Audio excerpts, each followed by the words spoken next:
সামনেই বড়দিন অর্থাৎ ক্রিসমাস, তাই আসন্ন ক্রিসমাসকে সামনে রেখে শুক্রবার রাজধানীতে cake festival and fruit mixing অনুষ্ঠানের আয়োজন করল রাজধানীর ওল্ড আরএমএস চৌমুহনীস্থিত কেকস অ্যান্ড ব্রেড।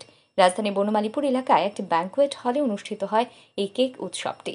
এই দিনের উদ্বোধনী অনুষ্ঠানে উপস্থিত ছিলেন রাজ্যের বিশিষ্ট সাংবাদিক প্রণব সরকার সহ অন্যান্যরা। মূলত বিভিন্ন অনুষ্ঠানে আমরা যে ধরনের কেক ব্যবহার করি তার প্রকারভেদ নিয়ে অনুষ্ঠানে বিশদ আলোচনা হয়। এই উপলক্ষে এক সংক্ষিপ্ত সাংস্কৃতিক অনুষ্ঠানেরও আয়োজন করা হয়। এই ধরনের অনুষ্ঠান ভিন্নধর্মী এবং রাজ্যে এই প্রথম। এদিন এই বিষয়ে বিস্তারিত তুলে ধরেন কেকস অ্যান্ড ব্রেডের কর্ণধার Tanmoy Saha. Good evening everyone. আজকের প্রোগ্রামটা স্পেশালি করা হয়েছে সামনে ডিসেম্বর মাসকে সামনে রেখে। ডিসেম্বর মাস আমরা সবাই জানি যে প্লাম কেক মিক্সিং হয়, ফ্রুট মিক্সিং হয় 25শে ডিসেম্বরকে কেন্দ্র করে। ওটার জন্য আমরা আজকে সমাজের বা শহরের বিভিন্ন লোকদেরকে নিয়ে, বাচ্চাদেরকে নিয়ে আমরা একটা কেক মিক্সিং প্রোগ্রাম করছি। সাথে থাকছে একটা কেক ফেস্টিভ্যাল, এটার সাথে অ্যাড অন।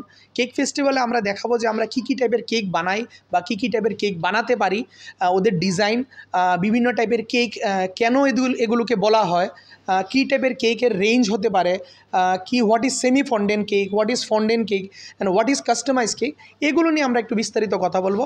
সাথে আমাদের যেটা কেকস অ্যান্ড ব্রেডের যে কতগুলো প্রোডাক্ট আমাদের কাছে আছে, ওই প্রোডাক্টগুলো আজকে এখানে ডিসপ্লে করা হবে, যেন সবাই জানতে পারে যে আমাদের কাছে একটা ওয়াইড রেঞ্জ অফ প্রোডাক্ট আছে বলে। এটাই আজকের প্রোগ্রামটার মূল মেসেজ বা করার কারণ। আমি হচ্ছে Tanmoy Shah, founder of cakes and bread and Shri banquet hall. Bureau report, আর ই নিউজ।